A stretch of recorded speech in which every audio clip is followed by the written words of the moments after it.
सभी को जय मसीह की। हमारे कुछ हिंदू, मुस्लिम और नास्तिक और कुछ बौद्धिस्ट लोग बाइबल के कुछ वचनों को लेकर बाइबल को गलत साबित करने का प्रयास करते हैं। इस वीडियो में बाइबल के 4 घटनाओं का जिक्र करेंगे और उसका जवाब देने का प्रयास करेंगे। तो इन 4 घटनाओं में 4 लोगों का नाम आता है, जिसमें लूत, रूबेन, यहूदा और दाऊद। लूत के लिए अक्सर यह कहा जाता है कि लूत अपनी बेटियों के साथ व्यभिचार किया। उत्पत्ति 19:36 को हम पढ़ते हैं। तो इस प्रकार से लूत की दोनों बेटियां अपने पिता से गर्भवती हुई। रूबेन के लिए यह कहा जाता है कि रूबेन अपने पिता के रखेल के साथ व्यभिचार किया। उत्पत्ति 35:22। जब इजराइल उस देश में बसा था, तब एक दिन ऐसा हुआ कि रूबेन ने जाकर अपने पिता की रखैली बिल्हा के साथ कुकर्म किया और यह बात इजराइल को मालूम हो गई। याकूब के 12 पुत्र हुए।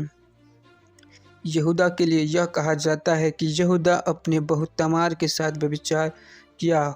उत्पत्ति 38:13-18 में हम पढ़ते हैं। और तमार को यह समाचार मिला, तेरा ससुर अपनी भेड़ बकरियों का ऊन कतरने के लिए तिम्नात को जा रहा है। तब उसने यह सोच कर कि सेला सियाना हो गया, पर मैं उसकी स्त्री नहीं होने पाई। अपना विधवापन का पहरावा उतारा और घूंघट डालकर अपने को ढाँप लिया और एनैम नगर के फाटक के पास, जो तिम्नात के मार्ग में है, जा बैठी। जब यहूदा ने उसको देखा, उसने उसको बेश्या समझा, क्योंकि वह अपना मुंह ढाँपे हुई थी। वो मार्ग से उसकी ओर फिरा और उससे कहने लगा, मुझे अपने पास आने दे, क्योंकि उसे यह मालूम न था कि वह उसकी बहू है। उसने कहा, यदि मैं तुझे अपने पास आने दूं तो तू मुझे क्या देगा? उसने कहा, मैं अपनी बकरियों में से बकरी का एक बच्चा तेरे पास भेज दूंगा। तब उसने कहा, भला उसके भेजने तक क्या तू हमारे पास कुछ रहन रख जाएगा? उसने पूछा, मैं तेरे पास क्या रहन रख जाऊं?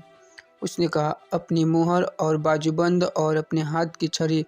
तब उसने उसको वह वस्तु दे दी और उसके पास गया और वह उससे गर्भवती हुई। और दाऊद के लिए कहा जाता है कि दाऊद ने बेतशबा के साथ व्यभिचार किया। 2 शामुएल 11 का वचन 2-4। साँझ के समय दाऊद पलंग पर से उठकर राजभवन की छत पर टहल रहा था और छत पर से उसको एक स्त्री जो अति सुंदर थी नहाती हुई देख पड़ी। जब दाऊद ने भेजकर उस स्त्री को पूछवाया, तब किसी ने कहा, क्या यह एलीआम की बेटी और हित्ती उरिय्याह की पत्नी बेतशबा नहीं है? दाऊद ने दूत भेजकर उसे बुलवा लिया और वह दाऊद के पास आई और वह उसके साथ सोया।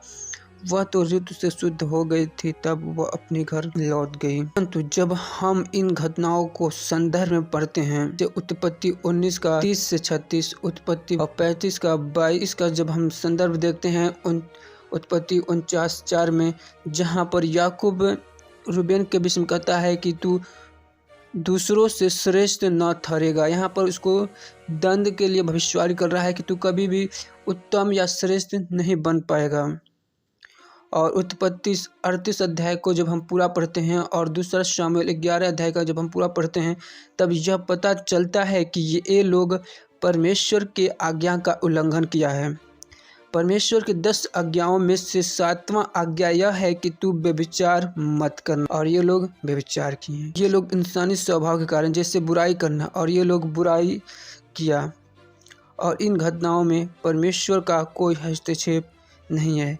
ये घटनाएं बाइबल में इसलिए दर्ज हैं कि हम इन घटनाओं से सीख सकें कि जो गलती ये लोग किए हैं वह गलती हम न दोहराएं। जिस प्रकार हमें स्कूलों में इतिहास पढ़ाया जाता है, जिसमें कुछ राजाओं के चरित्र भी पढ़ने को मिलता है, जिसमें कुछ राजा बहुत ही बुरे कर्म किए होते हैं, हमें यह सब क्यों पढ़ाया जाता है? इसलिए कि हम लोग उन बुराइयों को हम अपने जीवन में न दोहराएं। तो हम बाइबल से एक वचन देखते हैं, 2 तीमुथियुस 3:16। संपूर्ण पवित्र शास्त्र परमेश्वर की प्रेरणा से रचा गया है और उपदेश और समझाने और सुधारने और धार्मिकता की शिक्षा के लिए लाभदायक है।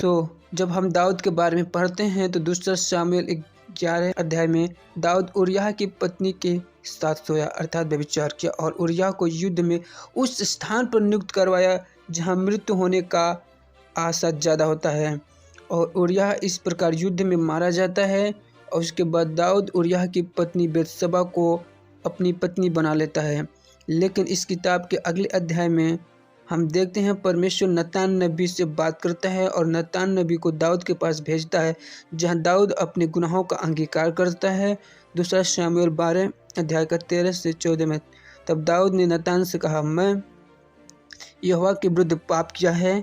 नतान ने दाऊद से कहा, यहोवा ने तेरे पाप को दूर किया है, तू ना मरेगा। तो अभी तूने जो इस काम के द्वारा यहोवा के शत्रुओं को तिरस्कार करने का बड़ा अवसर दिया है, इस कारण तेरा जो बेटा उत्पन्न हुआ है वह अवश्य ही मरेगा। और 18वें वचन में हम पढ़ते हैं वह बच्चा मर गया। सो हम इन घटनाओं को गलत नज़र से देखने के बजाय हम इस घटना से यह सीख सकते हैं, दाऊद ने गलत किया, परमेश्वर ने उसे दंड दिया। और लूत, रूबेन, यहूदा ने भी अपना जो बाइबल का जो गलत कार्य किया, इस घटना के बाद बाइबल का पात्र होने का अधिकार खो दिया। सो हमें अपने जीवन में एक अच्छा पात्र बनना है। तो जो बुराई लूत, रूबेन, यहूदा व दाऊद ने किया, उस बुराई को कभी न दोहराएं।